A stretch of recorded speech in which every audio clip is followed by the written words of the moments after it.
రామ్ చరణ్ అంటే నేను రామ్ చరణ్ ఉన్నప్పుడు నేను పుట్టినప్పుడు నేను ఇంటర్ ఎప్పుడు చదువుతున్నాను. ఇంటర్ చదువుతున్నప్పుడు నాకు అన్నయ్యకి అబ్బాయి పుట్టాడని అని చెప్తే ఇంట్లో నామకరణం చేశారు. నామకరణం చేసినప్పుడు మా నాన్నగారు పెట్టిన పేరు మా ఇంట్లో అందరికీ ఆంజనేయ స్వామి పేరు రావాలి, మా ఇంటి దైవం అని. రామ్ చరణ్కి రాముడి చరణాల దగ్గర ఉండేవాడు ఎవడో హనుమంతులు, ఆంజనేయ స్వామి.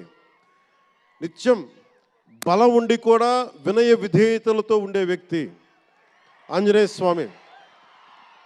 అంటే ఎంత ఎదిగినా ఎంత శక్తిమంతుడైనా అడిమాది అష్టసిద్ధులున్నా తన శక్తి తను తెలియకుండా ఎదిగే కొద్దీ ఒదిగుండే ఆంజనేయ స్వామిలాగా ఇతనికి రామ్ చరణ్ అని పేరు పెట్టాలని చెప్పి మా నాన్నగారు ఆలోచన చేసి తనకి రామ్ చరణ్ అని పెట్టారు.